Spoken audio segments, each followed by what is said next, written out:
Bienvenue au domaine Siempremas. Donc, je m'appelle Florent Questelot. Le domaine Siempremas, c'est un domaine de 2 hectares en bio, en agriculture biologique. Et à l'époque, j'étais chef de culture au domaine Madlock. Pierre Gaillard, le propriétaire, était gérant d'un autre domaine qui appartenait au laboratoire Arago à Banyuls. Et on avait 10 hectares qui étaient gérés là-bas, dont la première parcelle que j'ai commencé à travailler, Pujol. C'est un endroit où je me suis toujours senti bien en allant dans cette parcelle-là. Donc ça ne s'explique pas vraiment, c'est un endroit où je me suis toujours senti à l'aise, je sais pas, en confiance.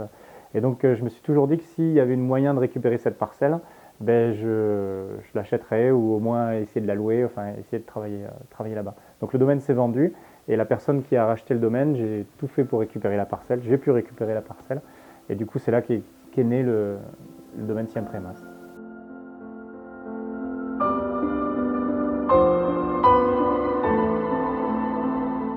J'ai un seul rouge au domaine, donc c'est la cuvée Pujol, c'est le nom de la première parcelle que j'ai eue, donc les 70 arts. C'est un assemblage de grenache noir et de carignan qui sont co-vinifiés. L'idée c'est de ne pas se baser uniquement sur le grenache ou le carignan pour récolter, mais c'est de faire un équilibre entre les deux. Voilà. Donc l'idée c'est d'avoir les grenaches à pleine maturité et les carignans qui vont être légèrement surmûrs. Uniquement des pigeages avec pigeage et remontage, mais quand même des pigeages. Donc là encore la Bourgogne qui m'a un peu marqué. L'idée c'est d'avoir un vin plutôt donc mûr, mais plutôt dans l'élégance, voilà, c'est un vin du Sud, mais je veux pas que ce soit une caricature des vins du Sud, voilà. On a de la fraîcheur sur l'appellation Collioure, donc je pense qu'il faut qu'on essaye de travailler de plus en plus là-dessus, et c'est ce que j'essaye de faire en tout cas. Je sais pas si j'y arrive, mais c'est ce que j'essaye de faire. Bon, on va goûter.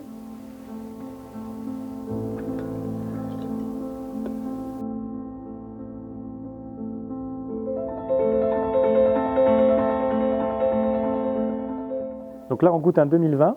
Donc on a encore ce côté un peu serré, c'est encore un peu un bébé. En particularité par rapport à d'autres domaines, je fais de la vendange entière aussi, donc sur 30% sur les grenaches, à peu près c'est entre 30 et 40%. Donc j'y rafle une 70%, il y a 30% qui n'est pas éraflé. Il y a une fermentation à l'intérieur de la baie qui va se faire, donc ça va développer des arômes un peu différents. Et aussi la rafle en vinification ramène du coup cette longueur et cette fraîcheur.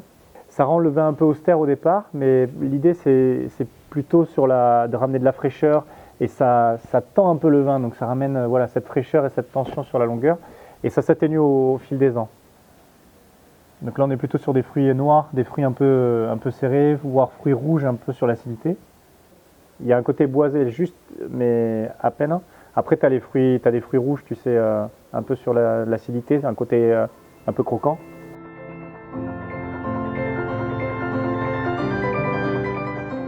Je travaille beaucoup alors c'est un mot assez à la mode, mais l'idée c'est de travailler un peu en infusion, c'est d'extraire juste ce que je dois extraire, de ne pas aller trop loin, voilà, parce qu'on est dans le sud, et donc dans l'extrême sud du coup à Collioure, et on a des potentiels tellement importants, donc on a un cheval fougueux et il faut essayer de contrôler un peu ça, quoi, voilà. Donc l'idée c'était pas d'aller jusqu'au bout, mais de prendre ce que la nature pouvait nous donner sans trop, pour avoir toujours quelque chose d'assez équilibré, pour toujours rester dans cette notion d'équilibre et d'élégance, quoi, voilà, c'est ce que je recherche.